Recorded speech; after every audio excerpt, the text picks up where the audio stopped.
The Barzakh life is a life which is a barrier, which has a barrier between this world that we live in and a world that is unexplainable to us. You can't understand it. It is a life of a certain type with its own reality. And it is nothing like this world. Allah says in the Quran, وَمِن وَرَائِهِمْ بَرْزَخٌ إِلَى يَوْمِ يُبْعَثُونَ. After you die, there is a Barzakh world until the day you are resurrected. This points out to us that there is a life barrier that does not mix with this life and does not mix with the day of judgment. But in a verse it talks about not mixing particularly between the life after death and this world that you're living. You can't mix. You don't know what's happening to them, they don't know what's happening to you. And you cannot understand them. When you are dead, you understand what's happened though. It's a barzakh, a barrier between this life and the next, when you're dead, before the day of resurrection. This barzakh world, my dear brothers and sisters in Islam, as soon as you die, the soul begins to experience the barzakh world. If you want me to give you a slight example, if you want to get it closer to your minds, in a very slight example, but it's not exactly like that, consider dreams when you're asleep. Your body is in the room, and everyone can see your body, witness your body, touch your body, hear you. But your soul is doing something different, seeing something different, hearing something different. Isn't that right? It's in a different place. Don't even know where you are sometimes, or often. But your body is there.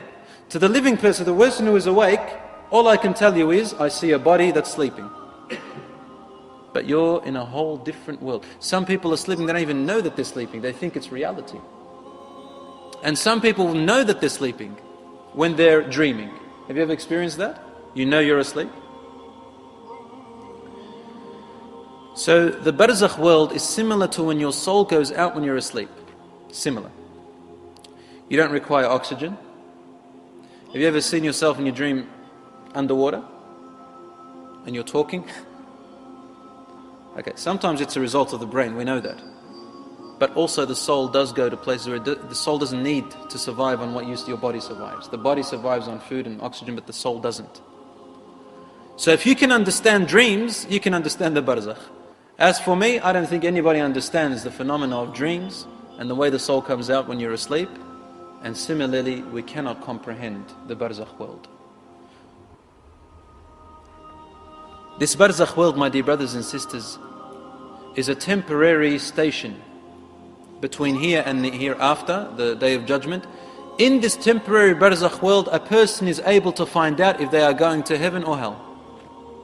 Because the Prophet ﷺ said, the hadith of the Prophet ﷺ says, إن القبر أول منازل الآخرة فإن نجا منه أحد فما بعده أيسر منه وإن لم ينج منه فما بعده أشد منه أو أشد منه.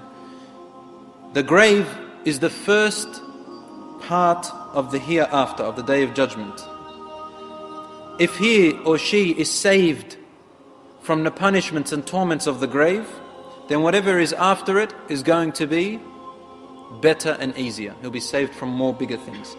If he is not saved from the torments and punishments of the grave, then whatever is going to come after that is going to be worse. And we mentioned last week that a believer, when he sees his place in Jannah, when the angels show him in paradise, in the grave, he says, "Oh my Lord, let the last hour come. I want to go to Jannah." And the disbeliever says, when they see their place in hellfire, when the angels show him in the grave, he says, "Oh my Lord, don't let the last hour come. Don't let it go." Because he knows that what's going to come after that is going to be worse.